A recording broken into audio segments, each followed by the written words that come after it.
How do you do? I'm very happy to have this personal visit with you. Won't you be seated, please?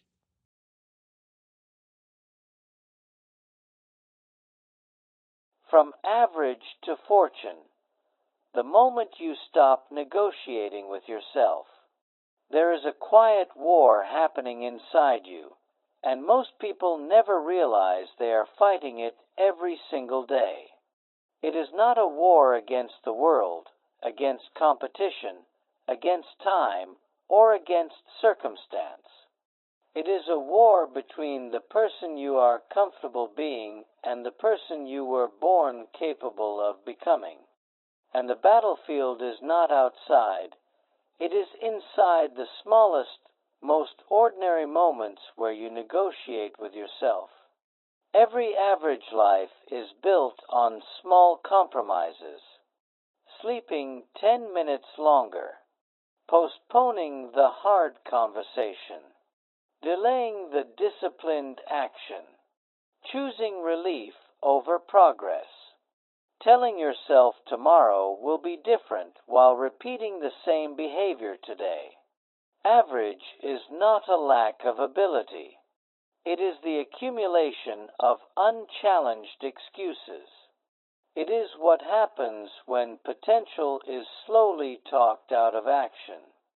Fortune, on the other hand, begins the moment negotiation ends. Not when money appears, not when applause arrives, not when conditions improve. Fortune begins when a person draws a line inside their own mind and says, "This ends here." No more debating with weakness. No more bargaining with fear. No more pretending that comfort is harmless. The shift is invisible to the world at first, but inside, something locks into place. The mind stops asking, "Should I?" and starts declaring, "I will." Napoleon Hill saw this again and again. The men who rose from obscurity to influence did not rise because they were spared doubt. They rose because they stopped entertaining it. They stopped holding meetings with their fears. They stopped explaining their dreams to people who could not carry them. They stopped negotiating their future for temporary peace. Look at Edison, alone in his lab, surrounded by failure that would have broken a weaker resolve.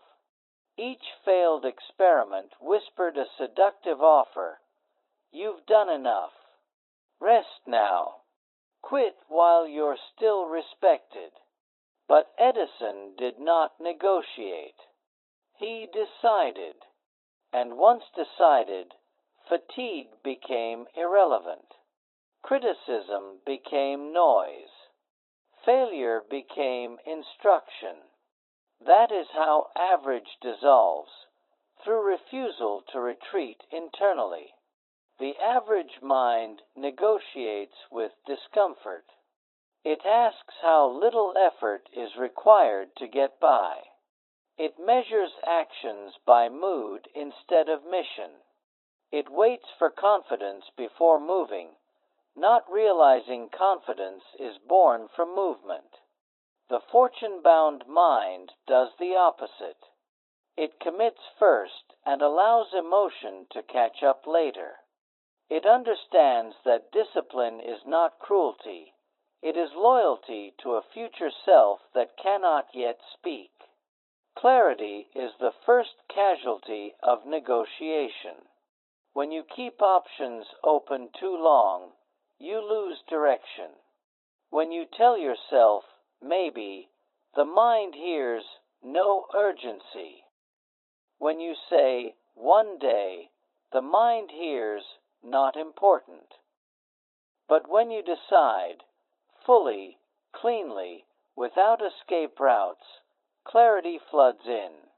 Priorities rearrange themselves. Time stretches. Energy consolidates. You stop scattering effort across too many paths and start building force in one direction. Vision sharpens when negotiation ends. You begin to see beyond immediate reward and into long-term consequence. You stop asking what feels good now and start asking what builds power later. You stop mistaking busyness for progress. You stop consuming what weakens you and start feeding what strengthens you. Books that challenge you, skills that stretch you, conversations that elevate you. You begin to live with intent, not impulse. Purpose grows in that soil. Purpose is not found by wandering. It is revealed through commitment. When you commit to becoming excellent at something meaningful, purpose meets you there. Carnegie committed to mastering industry. Ford committed to simplifying production. Disney committed to imagination when imagination paid nothing and ridicule paid plenty. Purpose did not rescue them from hardship. Purpose gave hardship meaning. Discipline is where negotiation dies for good. Discipline is the daily act of honoring decisions long after the excitement fades. It is showing up when no one is watching. It is choosing structure over chaos, preparation over panic, repetition over novelty. Discipline is not about perfection. It is about alignment. Doing what you said you would do, especially when it's uncomfortable, builds an internal trust that money cannot buy. Action follows naturally when discipline is in place. Not frantic action, not scattered effort. Focused, deliberate movement. You stop waiting for perfect conditions and start creating workable ones. You fail faster, learn faster, adjust faster. You develop resilience not as a trait, but as a habit. Each setback becomes a lesson instead of a verdict. Each obstacle becomes a test you expected, not a surprise you resent. Gratitude enters quietly but powerfully. Not gratitude as politeness, but gratitude as strength. You begin to respect how far you've come without letting it slow you down. You appreciate resources instead of complaining about their size. Gratitude steadies the mind. It removes desperation. It turns pressure into privilege, the privilege of building something that matters. Adaptability keeps you sharp. You stop clinging to identity and start clinging to growth. You learn because learning is leverage. You evolve because stagnation is expensive. You understand that the world rewards those who can change without losing direction.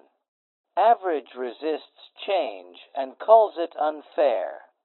Fortune studies change and calls it opportunity. And slowly, almost without announcement, you become someone else. Not louder, not flashier, stronger, calmer, more certain. You stop explaining your path and start walking it. You stop negotiating with yourself and start enforcing your standards. And that is the moment, quiet, decisive, irreversible, when average loses its grip. Because fortune does not begin in the bank. It begins the moment you decide that the conversation with weakness is over.